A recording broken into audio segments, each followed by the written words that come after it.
Hello, welcome to today's character building session. Today we'll be building a Xeph Paladin using the 3.5 edition rules. Today's character will not be in the ASMR game. This is actually going to be in a game I'm going to be running for my family.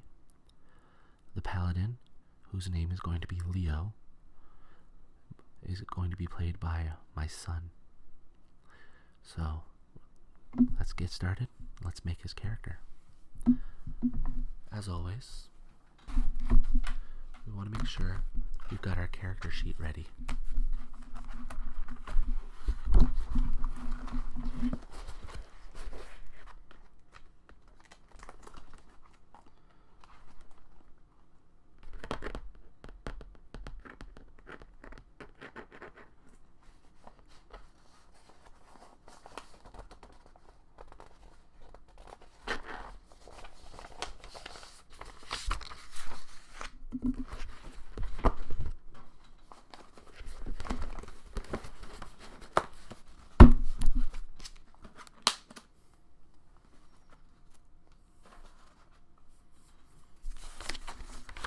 Here we go. Here we are with our blank character sheet. Now, let's write in the minor details that we are not going to need the book to establish. Race is going to be Xeph. Player, that's my boy. Character name, Leo. Now Leo is named after Leo from Charmed.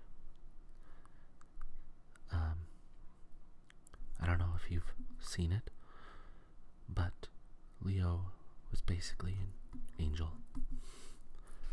So that's why Leo was chosen for the Paladin. The Paladin, level 1. Alignment. Now, there are so many alignments to choose from, but unfortunately, Paladin's already picked. So, lawful, neutral, like a Paladin. Sizes, medium. Gender, male. The rest will be determined after. Oh, actually, he's got blonde hair and blue eyes. Even though he decided he wanted gray eyes. Skin. That one's tricky. Let's go pale. And, alright, that's all we can do without our books. Now the Xeph race is in the Psionics Handbook. Or, in this case, the expanded Psionics Handbook. So let's see what we get from the Xeph. Now he wanted to play a charisma-based Paladin. However, he also wanted dexterity as his background, or his backup stat. So, there's not very many classes, or races, that will supplement both charisma and dexterity, so that's why he decided on the Xeph, because the Xeph gets a bonus to dexterity. He's not too concerned about strength, and I'm going to give more background information on the game once we're done with our racial stats. So let's see. He's going to get a +2 to dexterity and a -2 to strength. Xephs are quick, but they're not very strong. But that's okay. They make up for it in other ways, such as dark vision. Dark vision to 60 feet, which is up to 60 feet. And they get a +1 racial bonus on saves against the spell and spell-like effects. And powers. So, I guess with the whole psionics part, that part's important. But unless they end up coming against them, it's not going to end up being important. But that's okay. +1 racial bonus on saves versus spells and powers. Okay. Naturally psionic, so they gain a bonus power point at first level, but that doesn't grant them the ability to manifest powers, unless they've got a psionic class that gets powers. So naturally psionic. Now, the issue there, due to him being naturally psionic, he does basically get denied access to certain feats that require you not to have a PowerPoint pool. But that's okay, because who cares? And burst. 3 times per day, a Xeph can put on a burst of speed to increase speed by 10 feet, +10 for every 4 character levels, to a maximum of 30 feet at 9th character level. It lasts 3 rounds.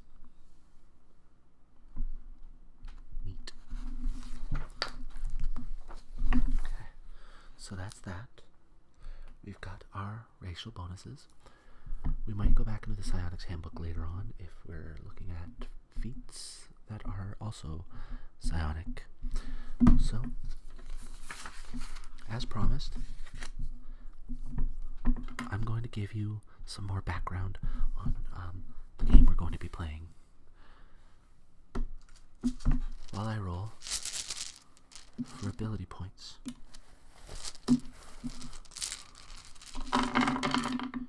Let's see. 1, 2, 3. Oh no. I've only got 3 D6s in my dice bag. So I'm going to have to reach into one of my really useful boxes here.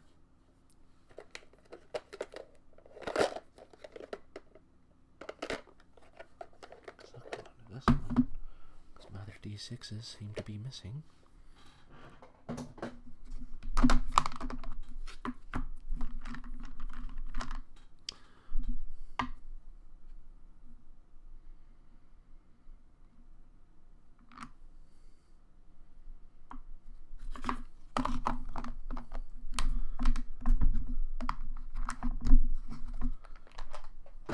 There we go. I've got my 5d6. So anyway, the game's going to be based off of, well, sort of based off of a previous game I had run, where the group was trapped in the real world. And in this game, there was no magic ability, because, quite simply, not enough people believed in it. That's 11. So, that's not 11. Silly me. That's 15. So, you know, anyone that had created a magic user, they were pretty much out of luck in this campaign. However, the possibility for magic further in became quite real. For example, they ended up at a Comic-Con where, just about everybody believes in magic. So they ended up able to cast their spells while they were there. That was 17, by the way. Now, this game is going to be slightly different.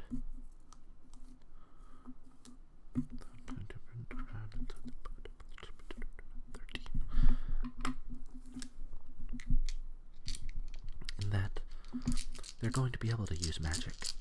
However, like with Charmed and Sabrina the Teenage Witch and other worlds of the same magnitude, they'll be living among humans and have to hide their abilities. 13. Now, while they're hiding their abilities, they're going to have to fight evil creatures without letting the normal people, or the humans, I guess we'll just call them the humans, without letting the humans know. Now this, that's a good roll. 12, 17, 21. Now, this is where it gets tricky. In Leo's case, the Xeph looks human enough that most people aren't going to bat an eye, basically. Whereas, if someone were to choose, I guess, an elf or a dwarf, they'd still look relatively normal. Of course, they'd be treated oddly. 20. It's always a good roll when you're taking out 4 as your lowest. Anyway, they'll still look at them oddly, but not as oddly as they would an orc. An orc's really going to stand out. Now, of course, there are certain items in Dungeons & Dragons that can supplement this. For example, hiding one identity. For example, Dragonborn. They can use soft hand gloves to appear as their base race. So if you got a human Dragonborn, then you're not going to have that problem, because they'll just look human.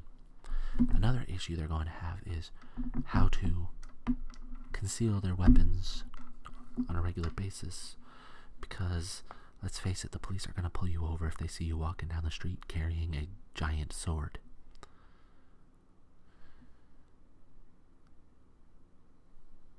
Yeah. So that's why at his current level, level 1, my son has decided he wants his weapon to be a dagger, which is very doable. Very easy to work with. So he's going to have a dagger, and when he gets to a level, or somebody else gets to a level where they can disguise the form of his weapon, he might change his weapon, or he might stay with a dagger. Who knows?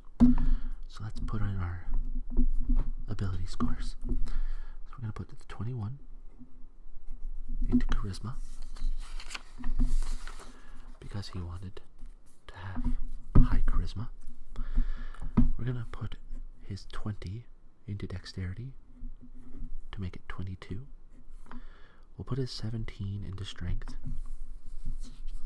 That way, it's only getting dropped to a 15. He's not going to be that paladin that can't hurt a thing. Unless that's how he wants to play it. Did I make his alignment lawful neutral when I wrote it down? I meant to make it lawful good. Much better. We've got a 15, a 13, and a 13. Let's put Constitution at 15, and Intelligence and Wisdom at 13. That'll do it, I believe. It's only really going to affect certain things. So let's put in our ability modifiers now. So 15. 15 is a plus 2. Dexterity is 22. That makes it a 6. Constitution is also 15. Intelligence and wisdom are 13. That makes them 1. And charisma is 21. That makes it a plus 5. Okay, now let's see here.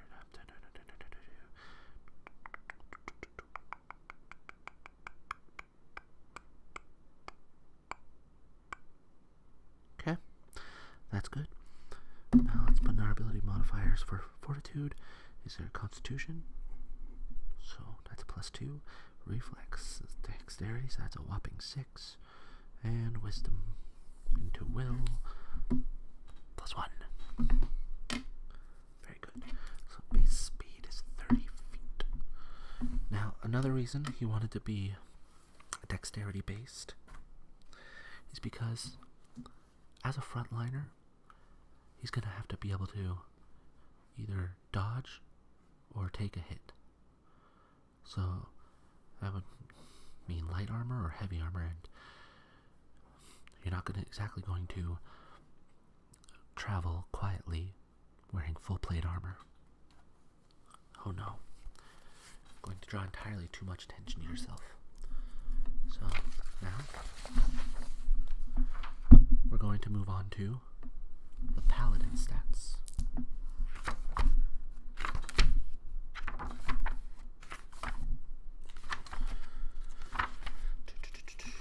Bard, I don't want Bard, I don't want Cleric.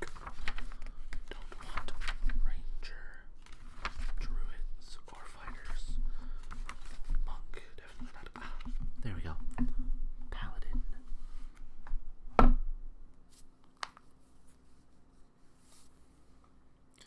Okay.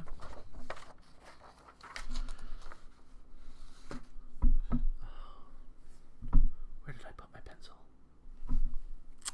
There it is.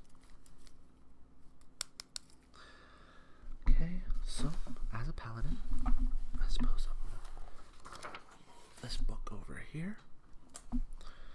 Base attack bonus is a plus 1. Fortitude save is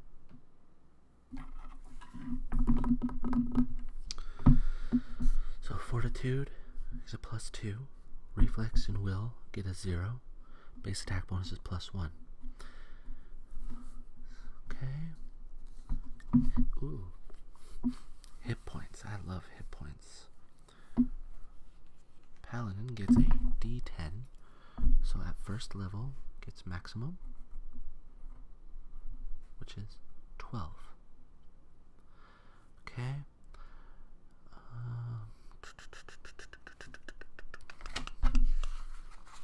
Skills. There aren't going to be many skills for a paladin. 2 plus intelligence modifier. So we have concentration, craft, handle animal, heal, knowledge, royalty, and nobility.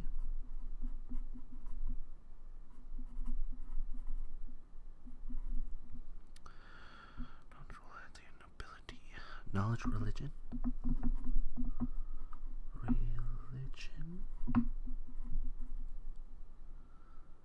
Okay. Profession, ride, and sense motive.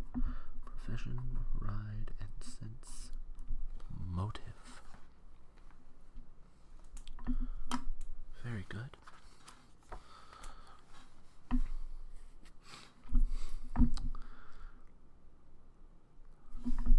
Initiative is 6. So, let's do 2 plus our intelligence modifier times 4. Okay. 1 plus 3. So I can have a maximum. Leo can have a maximum of 4 skill points in a class skill and 2 skill points in a cross class skill. So we're gonna go ahead and we're gonna see. So it's 3 that he could have maxed out. So for sure we're going to sense motive. I'm going to put 2 ranks in both royalty and religion knowledge. And let's put some skills in craft, woodworking. Because in the show Charmed, which, as I said, he has decided he wants his character based off of, Leo is a handyman. Or at least, that's what he tells the sisters. The charmed ones. Okay, so that's that.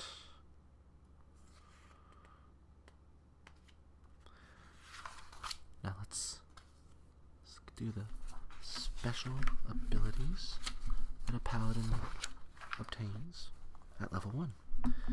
Aura of Good.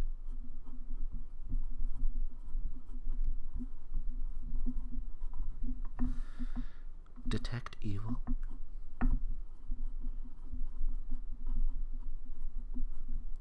And Smite Evil.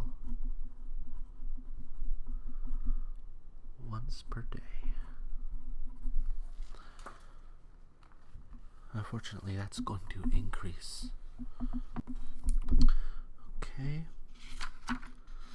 So there we got our special abilities. Now we get a feat.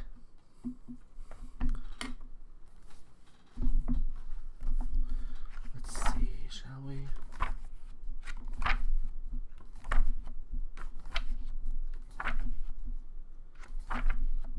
There we go.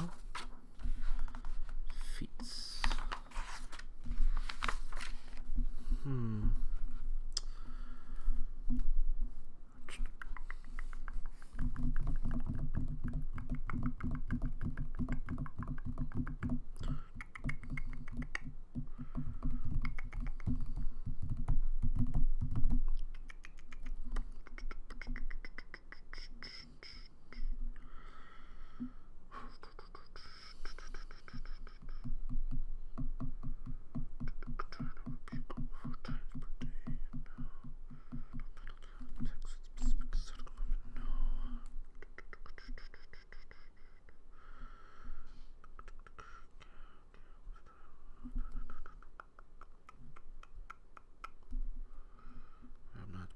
Turning yet.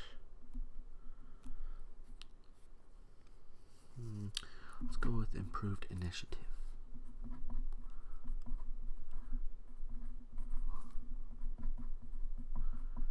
Improved initiative. There we go. Now that's going to help a little bit. Not overly much, but everybody knows if the paladin's going first against the evil creatures, we are good. So that initiative is 10. That's fantastic. Touch armor class 16. Dexterity modifier. Temperature 2. Okay, now equipment.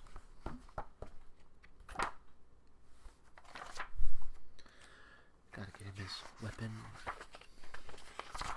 and potential armor. 64,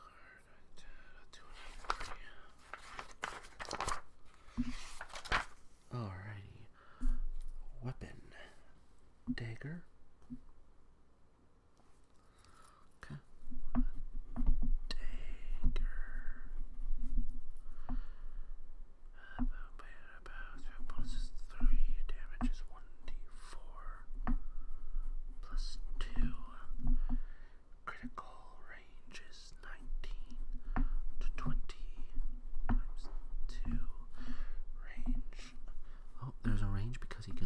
Dagger. Types piercing and slashing. Don't know why I closed that.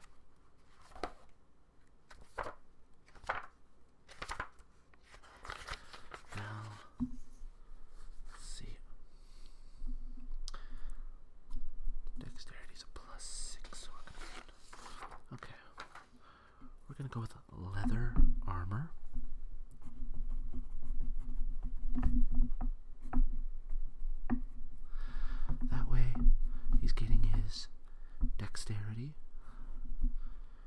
as well as a bonus to his defense.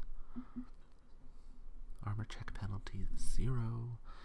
Arcane spell chance failure is 10%, but since he's not arcane, that's not applicable. Weight is 15 pounds. There's no special properties. So he's got 138 more gold pieces.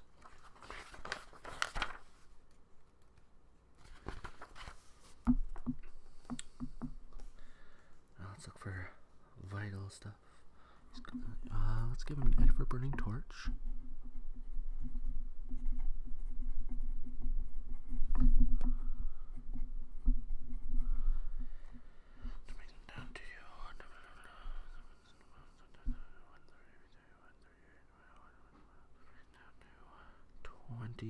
Gold pieces left. Alright. I apologize. I ended up having to take care of some things yesterday. It's a different day. I'm here to finish the character though. As you can see, I'm wearing different clothes, so, it actually is a different day. Plus, I ended up recording a different video last night so that it could be edited. Now I'm going to finish this one so I can edit this one. So, let's get right on finishing the character. So we've got our armor, we've got our weapon, and we've got the ever-burning torch, which is going to be very useful.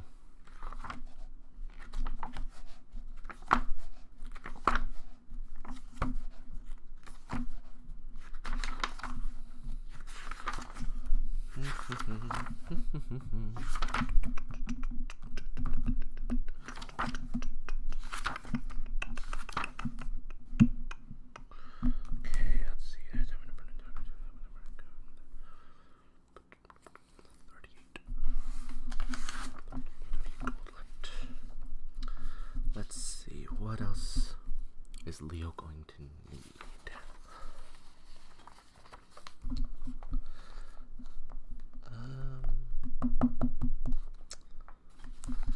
Leo's going to need a holy symbol.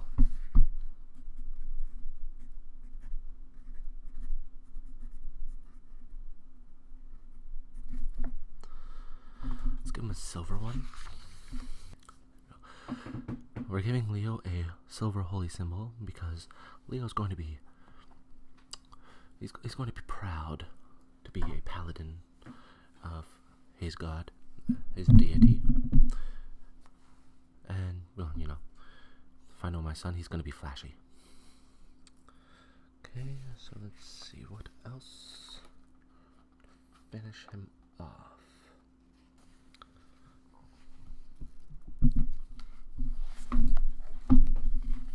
Look at the psionic handbook to finish him off.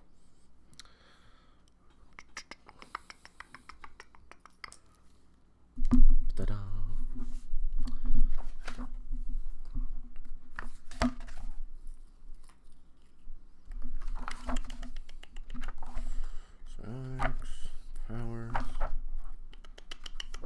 Psionic items.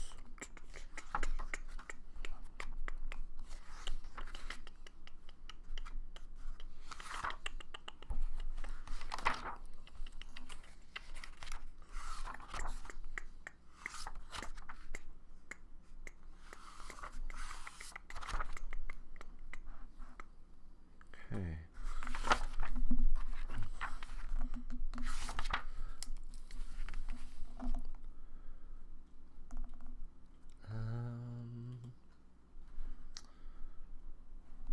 Yeah, he doesn't really have enough money for any of this stuff, so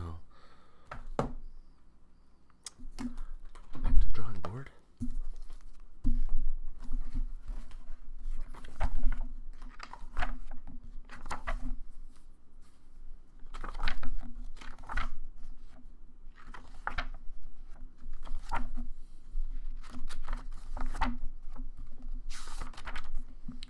Doesn't have much left to spend, so let's see.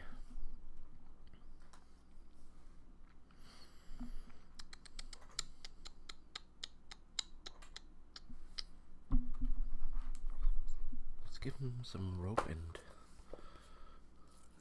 a rope. 50-foot silk and a hammer. We'll call it a day on his equipment. Let's see, languages. He knows Common.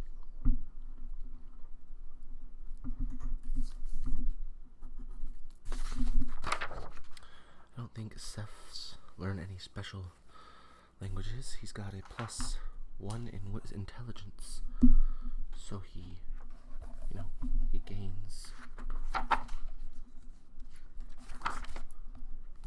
gains one language. Let's see, or speak languages. There we go. And we want,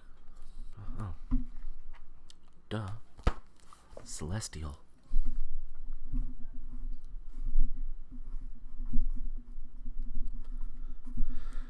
Because Leo is a light walker. He's part angel. Okay. So let's see here. Equipment is good.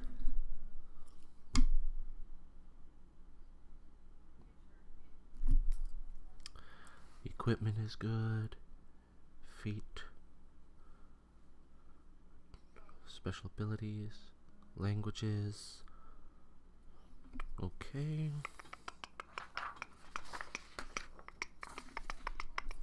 So we need his age, height, weight, and deity. And then it's just filling in basic things from there. So let's see, let's go back to the expanded Psionics Handbook. 16.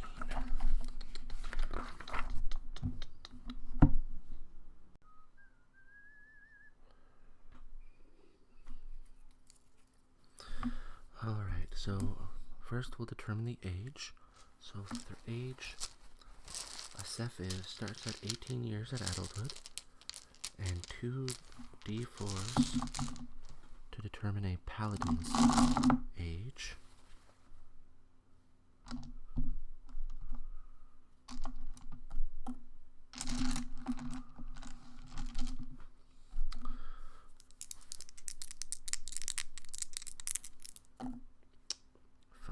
So he's going to be 23. Height 2d10. Let's see here. 1 and 2. Perfect.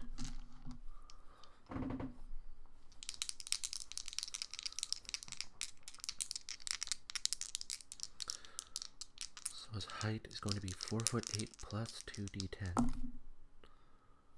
14. Ooh. So he's going to be 5'10". It's actually really not bad height. So 14 times 2d4.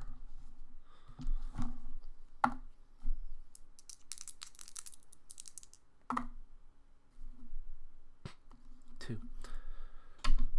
75 plus 28. So he's going to be 103 pounds. That's interesting.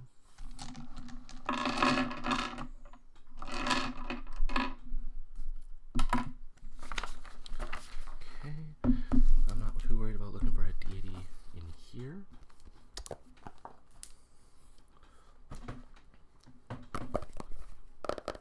Look in the player's handbook again.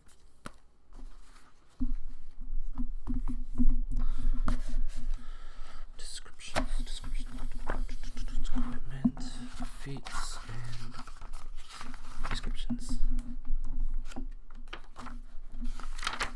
Alignment, he knows alignment, it's lawful good. Here we go.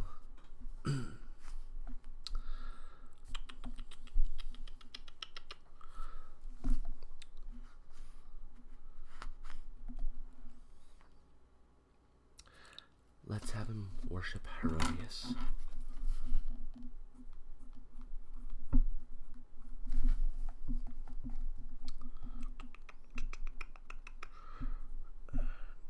E-O-U-S. Herodias. Perfect.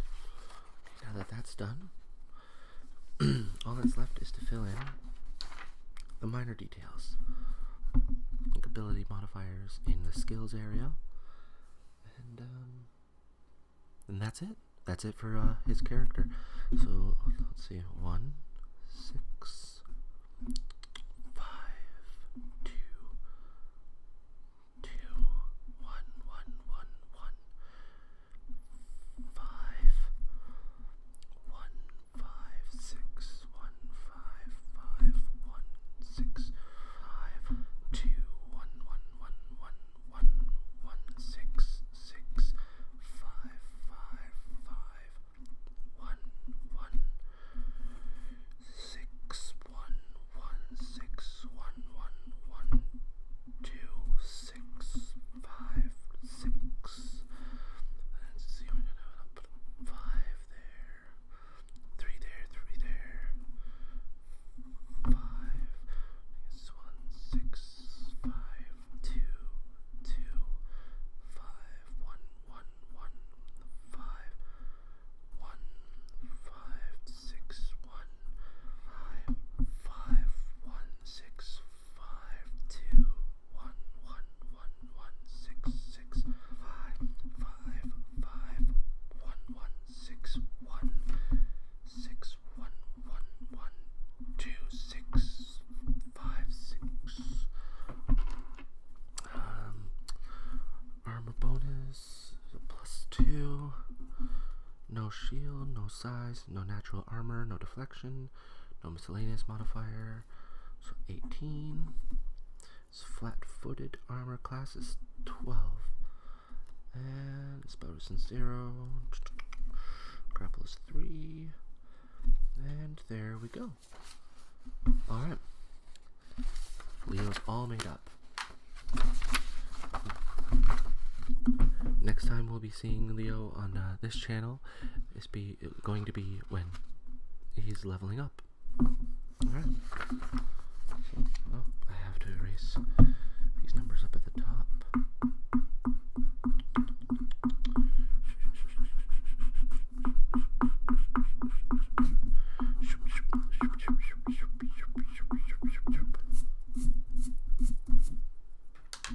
There we go.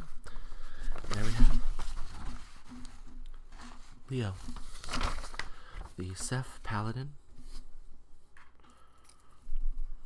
and alright, there we go. I hope you enjoyed this character building session. I will see you next time. We're going to be building my daughter's character as well, and my wife and I might possibly do a video together to build her character. And then other than that, we still have characters to build for the ASMR game. So that's still in the works. As you know, we've got 2 characters so far, the Dwarven Fighter and the Elf Ranger. So thank you, have a wonderful day, and we'll see you next time. Bye.